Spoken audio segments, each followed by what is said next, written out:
Poštovani slušatelji, pozdravljam vas s najnovijim brojem Hrvatskog glasnika u ruci, tiskanim glasilom medijskog centra Croatica. Što donosi najnoviji broj Hrvatskog glasnika saznaćete u nekoliko narednih minuta.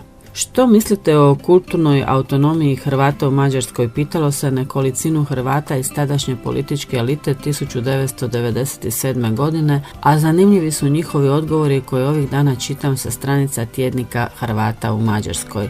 Valjda iz svega pročitanoga najviše istine u riječima da trebamo oblikovati takav model autonomije koji je sukladan s potrebama hrvatske zajednice u Mađarskoj od Gradišća do Bačke, kojim će se pridonijeti očuvanju hrvatstva u našoj zemlji. Složen zadatak koji ne bi smio biti u službi dnevnih politika. Složeno i teško pitanje na koje se traže odgovori i 20 godina poslije, tapkajući u prostoru kulturne autonomije.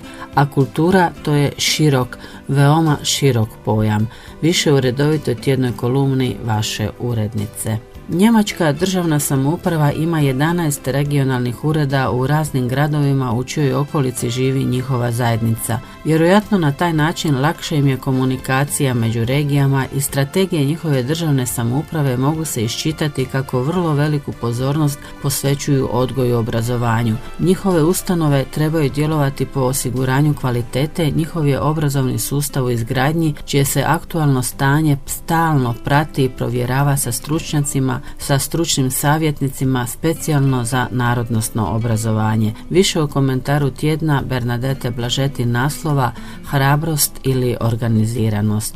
U okviru prekograničnog programa Interreg 5A Mađarska-Hrvatska odobrena su 54 projekta. Hrvatski dječji vrtić, osnovna škola, gimnazija i učenički dom Miroslava Krleže kao projektni partner sudjeluje u 2 projekta. U sklopu natjecateljskog niza Croacijada održano je državno natjecanje u ukazivanju poezije i proze na hrvatskom jeziku. Na ovogodišnje nadmetanje stiglo je 88 kazivača iz 23 škole gdje se predaje hrvatski jezik i književnost.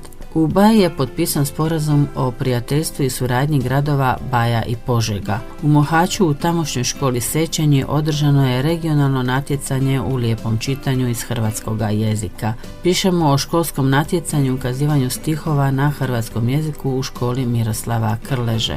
Uzorna je suradnja između Hrvatske samouprave Budimpeštanskog 15. okruga i općine Donji Kraljevac. O tome svjedoči proljetni puhački koncert koji je ovoga puta priređen po 12. put.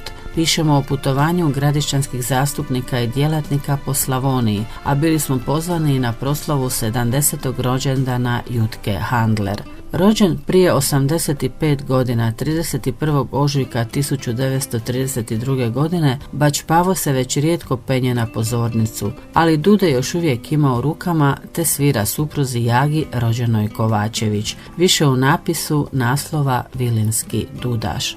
U organizaciji osnovne škole Ištvan Fekete u Boršvi je priređen Dan hrvatske kulture na kojem su sudjelovali učenici iz pomorskih hrvatskih škola i to iz Kereka i Kerestura te partnerskih ustanova iz Draškovca i Domašinca. Priredba je bila posvećena hrvatskoj pjesmi, folkloru i druženju djece s obje strane granice. Poštovani slušatelji, slijedite platforme medijskog centra Croatica, pretplatite se na Hrvatski glasnik kako bi tjednik Hrvata u Mađarskoj bio s vama u vašem hrvatskom domu. Pozivamo vas u cjelodnevni program Internet radija Croatica, a ne zaboravite ni na portal www.glasnik.hu. Pratite medijski centar Croatica, budimo zajedno u oazi hrvatske pisane riječi u Mađarskoj na medijskim platformama i društvenim profilima medijskog centra Croatica.